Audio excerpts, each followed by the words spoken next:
Hi, this is Tom and Tomash. We're with NOS Technologies. We're a system integration partner of National Instruments. We're here at IMS and we're showing off our base station emulator system that we use for interfacing to cellular devices in a lab setting.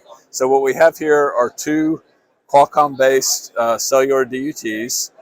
They're connected up to our cellular base station emulator, which is like having your own private cellular network for your lab. And then we're going to show you our interface for that, where we have our two cell phones connected up to a 5G network. Um, we have it's a 5G network, so we can do data downloads, we can do handovers, we can do phone calls to those devices.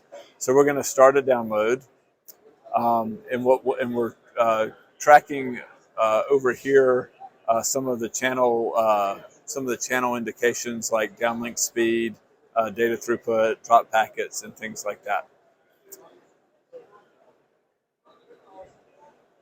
And so you'll see the data downlink on DUT4 just went up to 60 megabits per second, and then went back down when we stopped the downlink.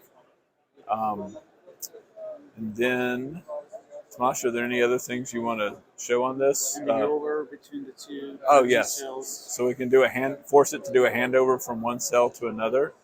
We can also do things like send text messages to the devices.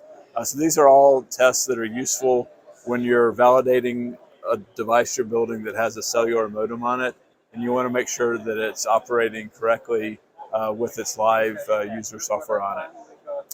So you can see that DUT number 2 switched over to the adjacent cell tower. So that's an important feature to be able to validate when your devices are really cold or really hot, and make sure that functionality works properly. So that's a very short overview of our base station emulator. For more information, please visit our website, nos.com, and search for base station emulator. Thank you, and enjoy the show.